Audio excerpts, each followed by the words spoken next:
우리 삶에 어떤 좋지 않은 일이 일어났을 때 나 때문이다 하고 생각하는 것을 죄책감이라고 합니다. 근데 사람들은 이런 죄책감에서 벗어나기 위해서 다른 사람 때문이다 하면서 책임을 전가하려고 합니다. 그때 미소 가득한 얼굴로 이게 다 너 때문이야 이렇게 말하는 사람은 없습니다. 화를 내기 마련입니다. 그래서 우리가 화를 내는 이유가 뭐냐? 왜 화가 나느냐? 이게 너 때문이라고 생각하기 때문에 화를 내는 겁니다. 그리고 우리가 화를 내는 것은 자기 죄책감에서 벗어나기 위한 마음의 작용입니다. 자기 죄책감이 많은 사람일수록 화도 많이 냅니다. 근데 이렇게 다른 사람의 탓을 하는 방식으로 죄책감에서 벗어나려고 하는 것은 상대방에도 좋지 않고 자기에게도 좋지 않습니다. 모든 좋지 않은 결과가 다른 사람 때문이라고 자꾸 그러는 게 자기한테도 이룰 게 없는 거죠. 인간관계가 안 되지 않습니까? 그러면. 그래서 요한복음 9장을 보면 예수님께서 태어날 때부터 앞을 볼 수 없는 사람을 만나신 일이 있는데 제자들은 예수님한테 이렇게 질문했습니다. 라삐어, 이 사람이 맹인으로 난 것이 누구의 죄로 인함이니까? 자기니까? 그의 부모니까? 자, 이 사람이 맹인으로 태어난 것이 자기 때문입니까? 부모 때문입니까? 하고 묻는 것은 앞에서 말씀드린 죄책감과 분노의 방식을 그대로 보여주는 겁니다. 안 좋은 결과를 볼 때 죄책감으로 받아들일 거냐? 다른 사람 때문이라고 분노하는 방식으로 받아들일 거냐? 그래서 이 이야기는 우리가 부정적인 일을 만났을 때 나타나는 세 가지 중요한 사실에 대해서 생각하게 합니다. 첫째, 우리는 자기 삶에서 일어나는 어떤 질병이나 사고나 고통에 대해서 나 때문이라고 생각하는 죄책감을 가진다는 겁니다. 나하고 상관없는 일일 수도 있지만은 혹시 나 때문은 아닐까? 이 죄책감이 우리에게 있다는 거죠.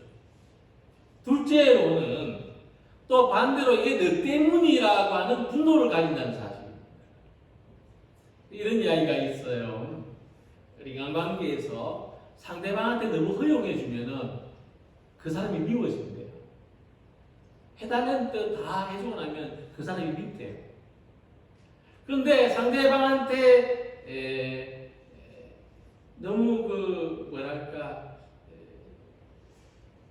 빡빡하게 상대방의 요구를 들어주지 않고 거절하고 이러면 내가 미워진대요.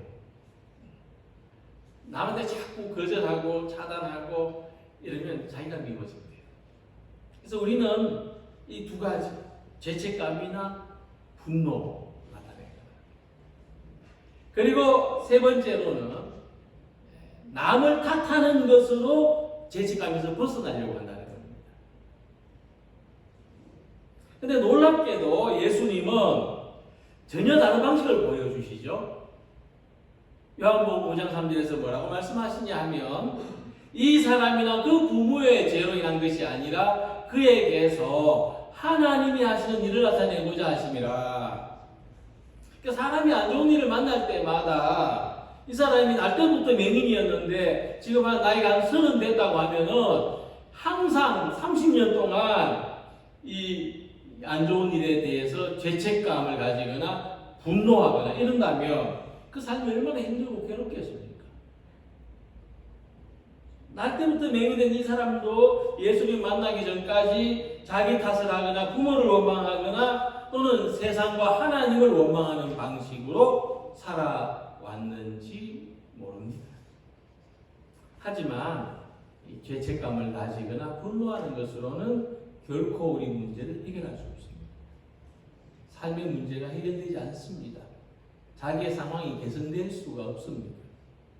그래서 예수님은 우리의 삶이 이 죄책감이나 분노, 특히 안 좋은 결과를 맞이했을 때, 내가 지금 어려움에 처했을 때 죄책감이나 분노에서 벗어날 수 있는 진정한 구원의 길을 가르쳐 주시는데, 그에 대해서 하나님이 하시는 일을 나타내고자 하십니다. 하나님은 우리가 좋지 않은 일들을 만났을 때 다른 방식으로 받아들이게 하셔요. 이게 믿음의 방식이죠. 어떤 방식이냐? 죄책감이나 다른 사람의 탓을 하는 분노가 아니라 내가 원하는 건 뭘까? 내가 원하는 삶을 그려보게 하고 또 소원하게 하고 또 기도하게, 추구하게 하는 겁니다. 날 때부터 맹인된 사람이 뭘 원하겠어요? 그가 간절히 원하는 게 뭘까요? 팔가지 눈으로 세상 보는 거 아닙니까? 팔가지 눈으로 세상 보는 게 이 사람의 소원이에요. 이 사람이 원하는 삶이에요. 그러면 나 때문이야 하면은 그 눈이 뜨집니까? 너 때문이야 하면은 세상이 보입니까? 그래서 우리가 어떤 나쁜 결과를 맞이했을 때 자기 탓을 하거나 남의 탓을 하는 것으로 반응할 것이 아니라 그 가운데서 내가 원하는 삶이 뭘까를 발견하고 그것을 이룰 수 있도록 신앙적인 방법 그리고 구체적인 방법을 찾아야 할 것입니다. 그때 우리가 내가 원치 않은 일을 만났을 때도 죄책감이나 분노의 감정에 사로잡히는 것이 아니라 기쁨과 감사의 마음으로 살아갈 수 있는 것입니다. 원하지 않은 일을 만났지만 그것을 통해서 내가 원하는 삶을 기도하고 소망하고 추구하게 되기 때문에 그 가운데서도 기쁨과 감사의 삶을 살아가게 된다는 말씀입니다. 오늘 함께 읽은 말씀에서 예수님은 중풍병으로 누워있는 사람에게 내 죄가 용서받았다 말씀하십니다. 작은 자야 안심하라 내 죄사함을 받았느니라. 자, 이 말씀에서 예수님은 우리가 가진 질병과 고통의 근원적인 치료를 해주십니다. 중풍병자는 자기 죄 때문에 병이 생겼다고 괴로워하거나 또는 건강한 다른 사람들을 볼 때마다 원망하는 것으로 할 수 있는 것이 없었지만 예수님은 죄책감과 분노로부터 이 사람을 건져내신 것인데 그것은 바로 내 죄사함을 받았다 하고 말씀해 주신 것입니다.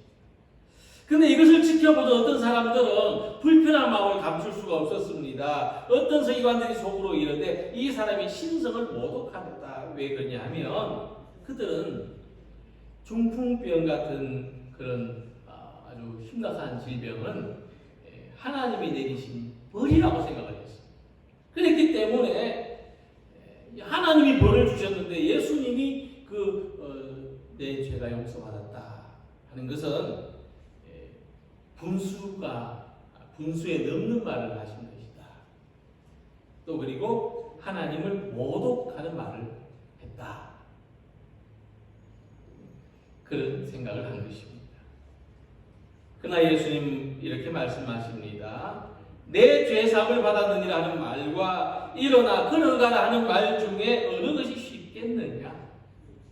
예수님은 단순히 병이 나으라는 말을 하는 것보다 육체적이고 정신적이고 영적인 고통에서 사람을 구원하고 회복시키는 것이 더 근원적인 치료라 하는 말씀입니다.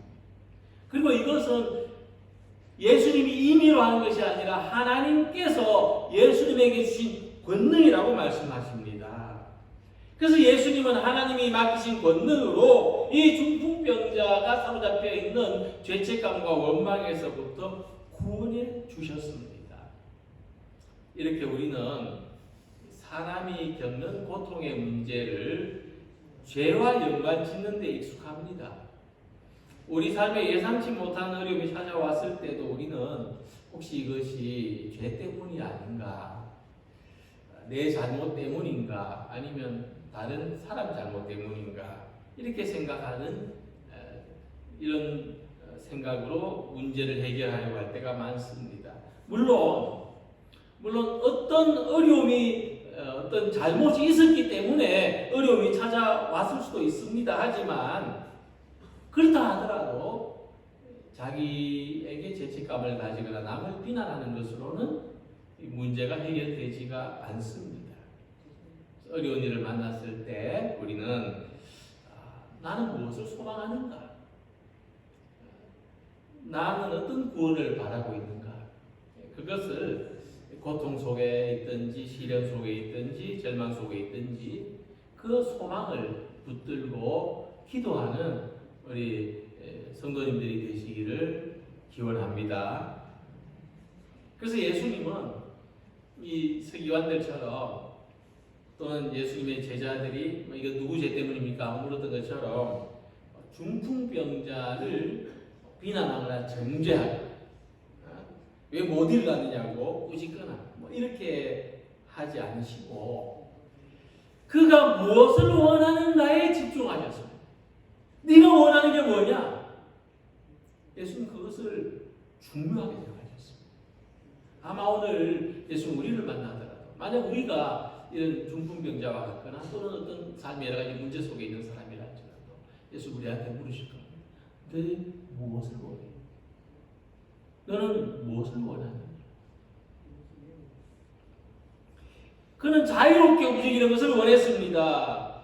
그리고 예수님은 내 죄가 용서받았다고 하심으로 그의 마음에도 자유를 주셨고 또 그 사람을 고쳐주심으로 그의 몸도 자유롭게 움직이도록 하셨습니다. 우리도 이런 요구가 있습니다. 우리도 이 중풍병자처럼 자유롭게 움직이는 것을 원합니다. 우리 몸도 우리의 마음도 자유롭기를 소망합니다. 우리 삶의 당면한 문제, 가장 핵심적인 문제가 해결되기를 원합니다. 우리는 더 많은 사람하고 친밀하게 평화롭게 지내기를 소망합니다. 그래서 우리가 함께 생각해 보아야 할 것은 이렇게 사람이 자기가 원하는 대로 자유롭게 살기 위해서는 죄책감이나 원망에서부터 벗어나야 합니다. 모든 문제를 나 때문이냐 너 때문이냐 하는 이런 도식에서부터 벗어나야 합니다.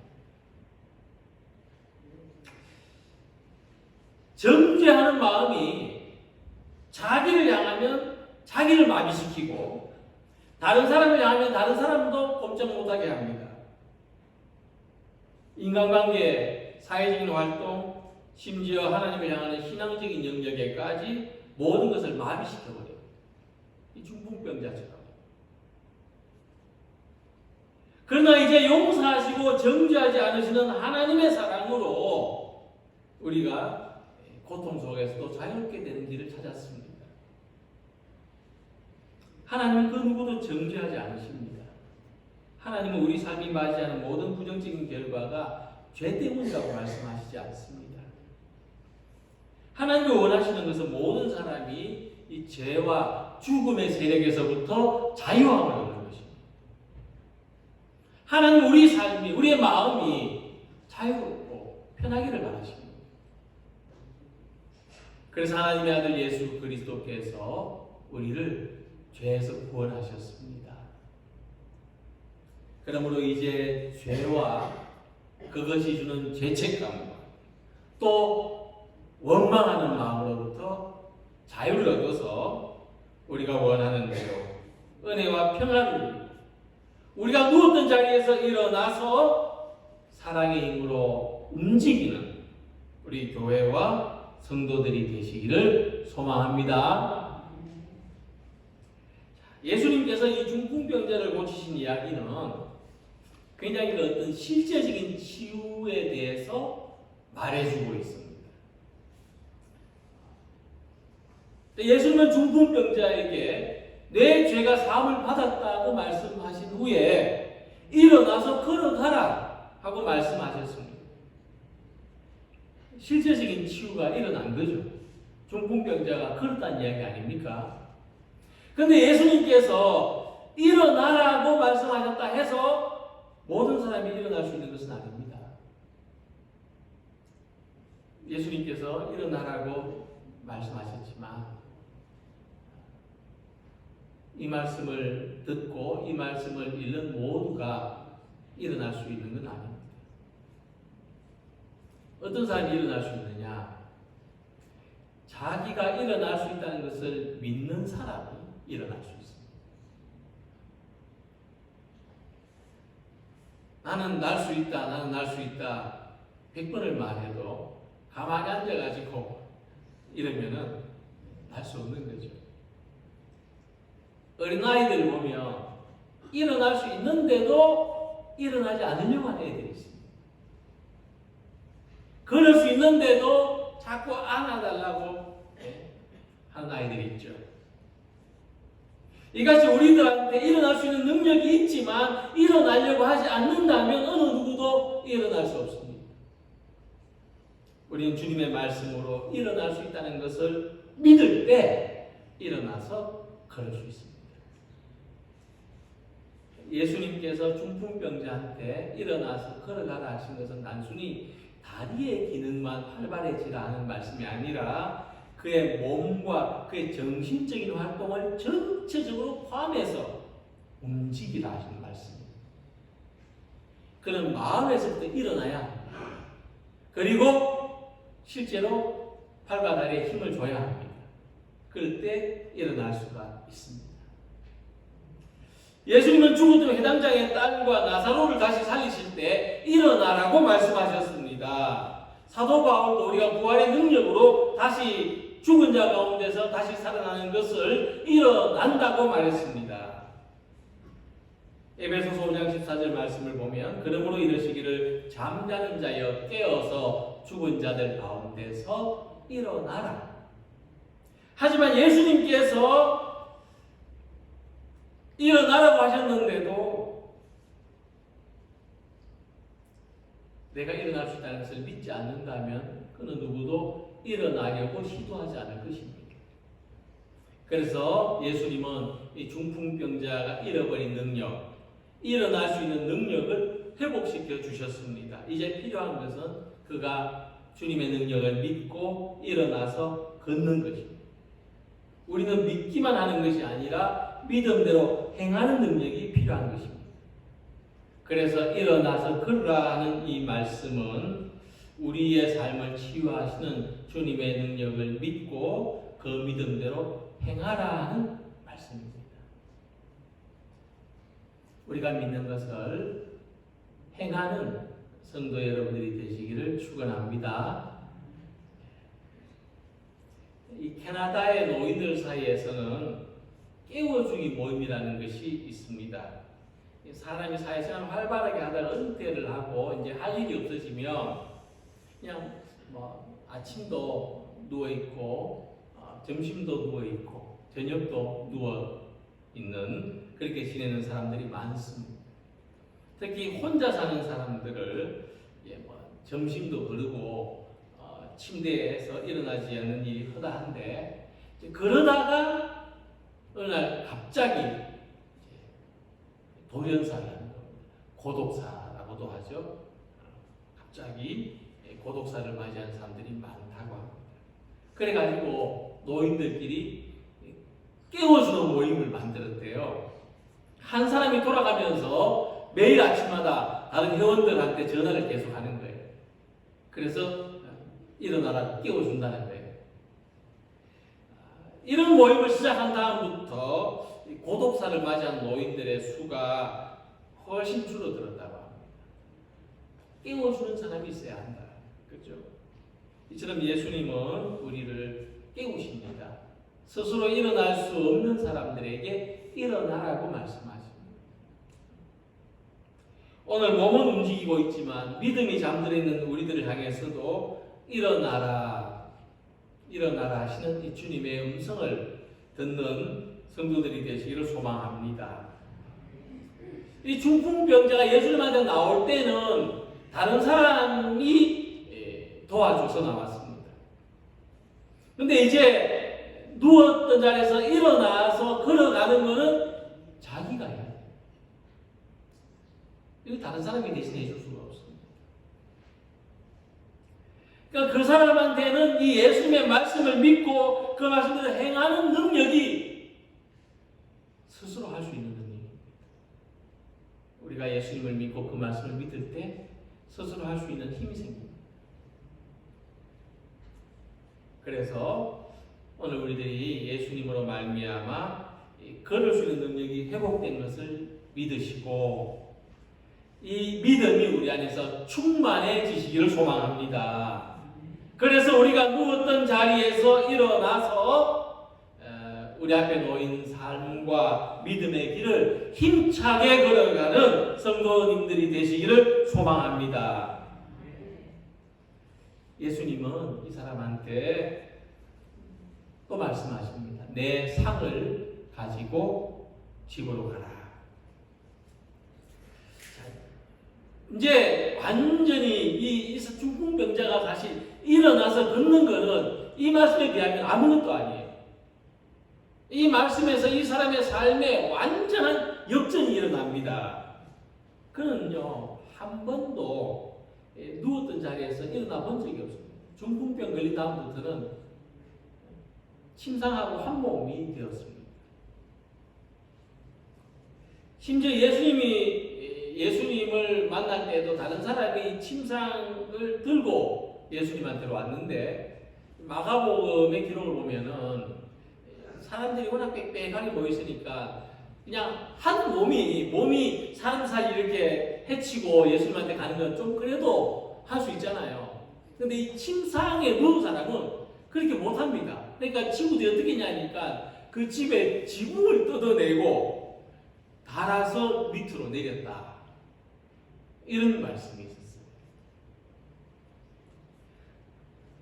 이 중풍병자가 누웠던 침상은 좀 굉장히 상징적인 건데 우리의 어떤 소극적인 모습 또는 우리의 연약한 모습을 상징합니다. 우리의 어떤 절망에 처해 있는 모습, 이러지도 못하고 저러지도 못하고 이럴 힘도 없고 저럴 힘도 없는 그런 모습을 상징합니다. 그러니까 우리는 이 침상에 누워 있는 게 제일 편할 수가 있어요. 그게 제일 익숙해져 있을 수가 있습니다. 아무것도 하지 않는 게 제일 좋을 수가 있습니다. 근데 이제 이 침상에서 일어나서 누웠던 자리를 들고 움직이는 사람이 되라. 그렇게 말씀하시는 거죠. 이 바다에 소라게라는 것이 있는데 이제 이 개의 한 종류인데 개들은 왜 딱딱한 껍질이지 않습니까? 근데 이 소라게는 딱딱한 껍질이 없어요. 그래가지고 죽은 소라 껍질을 자기 집으로 삼고 그 속에 들어가 살아요. 근데 이 집이 적당해야 되잖아요. 그죠? 우리 신을 살 때 너무 작은 신도 불편하지만 또 큰 신도 불편하잖아요. 내 발에 딱 맞는 신을 신어야죠. 이 소라게도 그런 이제 껍질 속에 사는 거예요. 그러다가 몸이 이제 크실 거 아닙니까? 몸이 커지면 이사를 가야 돼요. 또 다른 집을 찾아서 이사를 가야 되는데. 근데 이 소라게가 가장 위험한 순간이 언제냐? 이사 가는 날입니다. 왜냐하면 물고기들이 딱 그때를 기다려가지고 다른 집으로 이렇게 옮겨가려고 몸이 쏙 빠져나왔을 때 공격하는 물고기들이 있거든요. 근데 그게 무서워가지고 나는 그냥 여기서 죽을 때까지 이 집에서 살 거야 하면은 소라게는 생존할 수가 없어요. 그냥 거기서 갇혀서 죽을 수밖에 없어요. 그러니까 소라게한테 가장 위험하고 도전적인 순간은 언제냐? 그의 침상을 옮길 때입니다. 이불 밖으로 나올 때예요. 누웠던 자리에서 일어날 때가 가장 위험합니다.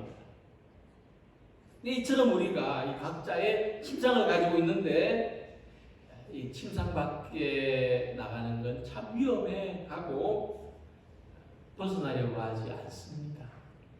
뭔가 새로운 걸 하는 것은 참 부담스러워 하고 그냥 있던 대로 하던 대로 지내려고 합니다.